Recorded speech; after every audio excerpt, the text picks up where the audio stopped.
So now we're going to move on to integration by parts. Integration by parts is another method of integration that utilizes this formula here for you to perform that integration. So what happens is you plug in a value for u and a value for dv that is in your original expression and turn it into uv minus the integral of v du and go from there to completely integrate. This helps with a lot of more complicated integrals.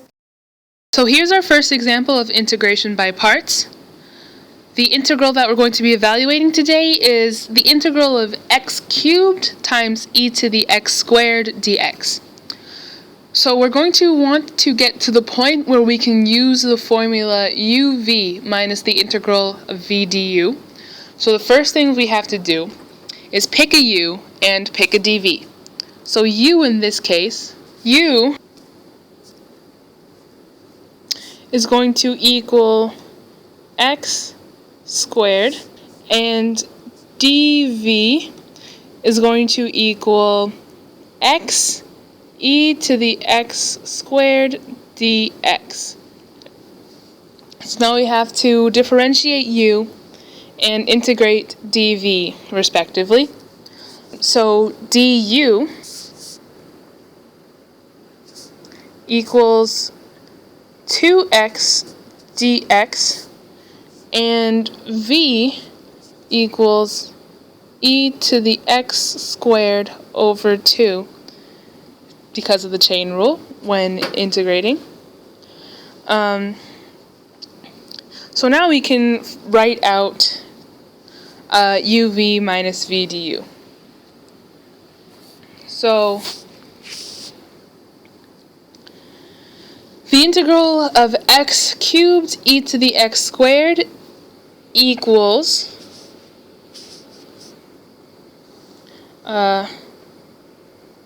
x squared e to the x squared over 2 minus the integral of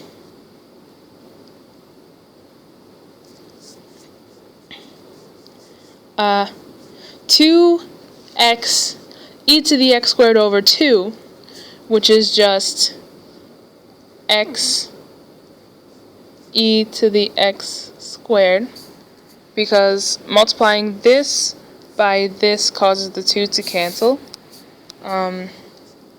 dx. And because we know the antiderivative of x e to the x squared already, we can just say that it's equal to x squared e to the x squared over 2 minus e to the x squared over 2 plus c. And there's your answer.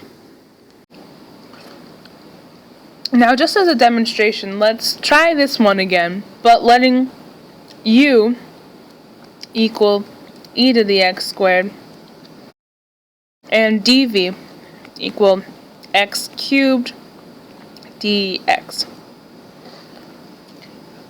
This is going to prove to be a bad choice of u and dv, and we can just show you that as we go along. So du is going to be the derivative of e to the x squared, which is 2x e to the x squared dx, and v is going to equal x to the 4th over 4. So we can say that the integral of x cubed e to the x squared dx is equal to e to the x squared x to the 4th over 4 minus the integral of v du, which is equal to the integral of x to the 5th e to the x squared over 2. The The 2 and the 4 here cancel out. And this x times x to the 4th is going to give you x to the 5th. Dx. And what we have here is x raised to a power that is higher than that of the original integral.